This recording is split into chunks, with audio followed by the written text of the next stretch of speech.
السلام علیکم ورحمۃ اللہ وبرکاتہ۔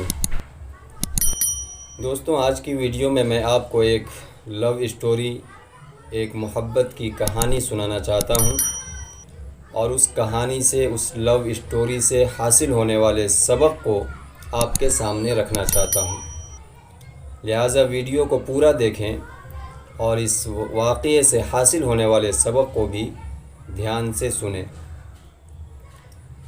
تو واقعہ ہے ایک غریب نوجوان کا، جس نوجوان کو ایک بادشاہ کی لڑکی سے محبت ہو گئی۔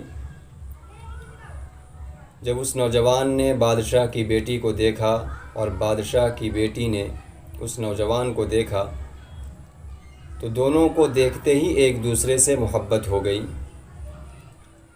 اور پھر وقت کے ساتھ ساتھ دونوں ایک دوسرے سے ملنے بھی لگے، ملاقاتیں بھی ہونے لگی۔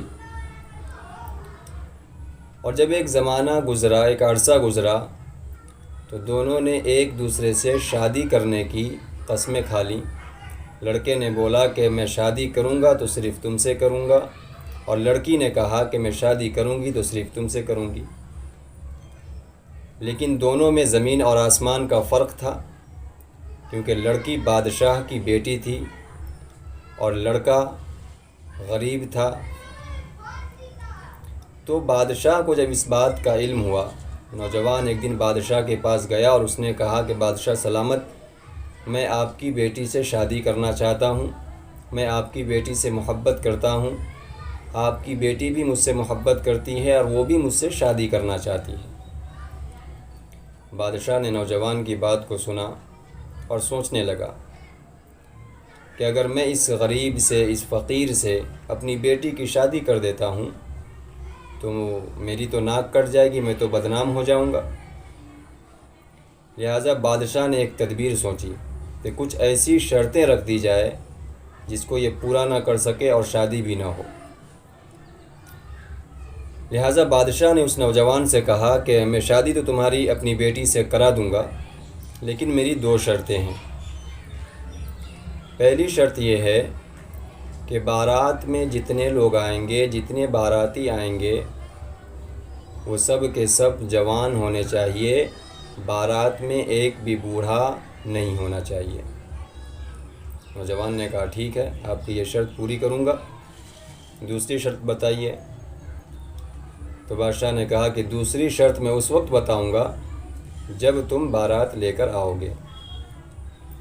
لہٰذا نوجوان خوشی خوشی گیا اور اپنے ماں باپ کو راضی کر لیا، گاؤں کے لوگوں کو راضی کر لیا کہ بھائی میری شادی ہے اور یہ شرط ہے کہ کوئی بوڑھا نہیں جائے گا، لہٰذا بارات میں صرف اور صرف جوان جائیں گے۔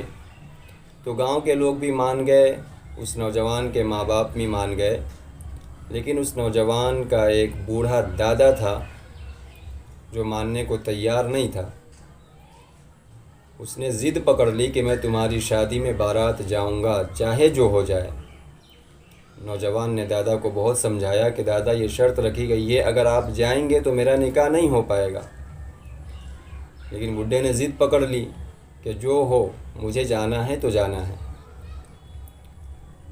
تو نوجوان نے ایک تدبیر سوچی کہ آپ کو میری شادی دیکھنی ہے، میری شادی میں شریک ہونا ہے، تو آپ چھپ کر جائیں۔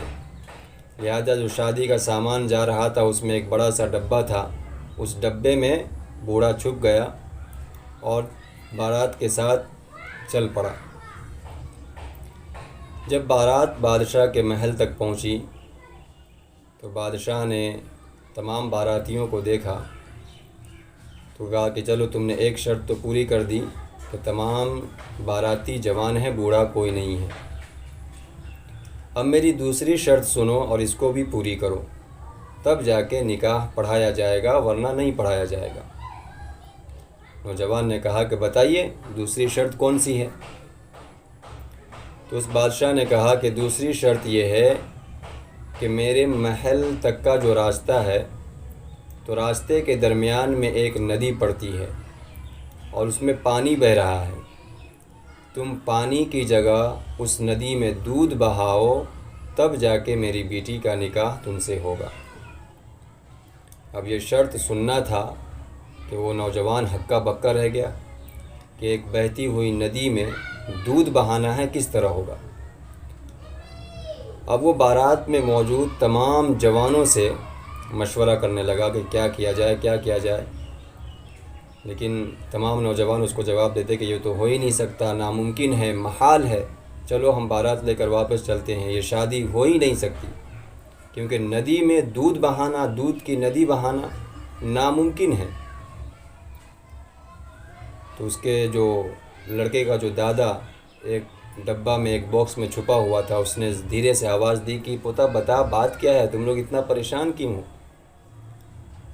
تو اس جوان نے کہا کہ دادا بادشاہ نے یہ شرط رکھی ہے کہ اس ندی میں اگر دودھ بہا دو گے تو نکاح کیا جائے گا۔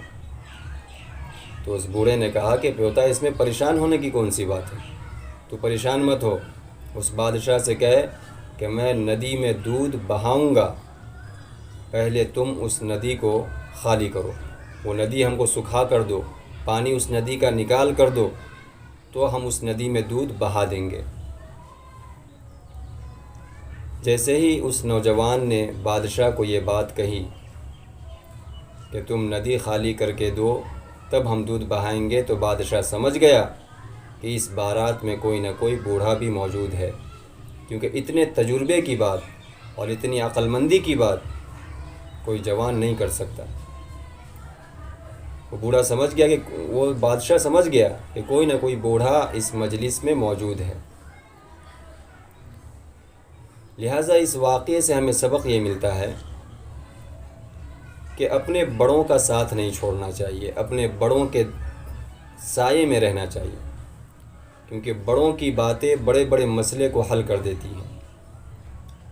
ہم لوگ بعض مرتبہ اپنی منمانی کرنے کے چکر میں اپنے باپ کا، اپنے دادا کا خیال نہیں کرتے، ان کی باتوں پر توجہ نہیں دیتے، حالانکہ ان کی باتیں ہمارے لیے کامیابی کی کنجی ہوتی ہے، ان کی باتوں میں بہت گہرائی ہوتی ہے، لیکن ان کی باتوں کو ہم سرسری طور پر لیتے ہیں، نظر انداز کر دیتے ہیں۔ تو اس پورے واقعے کا حاصل یہی ہے، اس کا خلاصہ یہی ہے کہ ہم اپنے گھر کے بڑوں سے جڑے رہیں، اپنے کام میں، اپنے کام کاج میں، اپنے کسی طرح کے معاملے میں اپنے بڑوں سے مشورہ کرتے رہیں، کیونکہ حدیث میں ہے البرکۃ مع اکابرکم، کہ برکت تو تمہارے بڑوں کے ساتھ ہے، بزرگوں کے ساتھ ہے۔ تو انسان اگر کامیاب ہونا چاہتا ہے، ترقی کرنا چاہتا ہے، تو اپنے گھر کے بڑے بزرگوں کے ساتھ جڑا رہے، تو اس دنیا میں بہت سے معاملات ایسے جو ہیں وہ تجربے کی بنیاد پر حل ہوتے ہیں، اور تجربہ جو ہے وہ بوڑھوں کے پاس ہوتا ہے، جوانوں کے پاس نہیں۔ امید کرتا ہوں کہ یہ ویڈیو آپ کو پسند آئی ہوگی۔ اللہ تبارک و تعالی ہمیں عمل کی توفیق عطا فرمائے۔ السلام علیکم ورحمۃ اللہ وبرکاتہ۔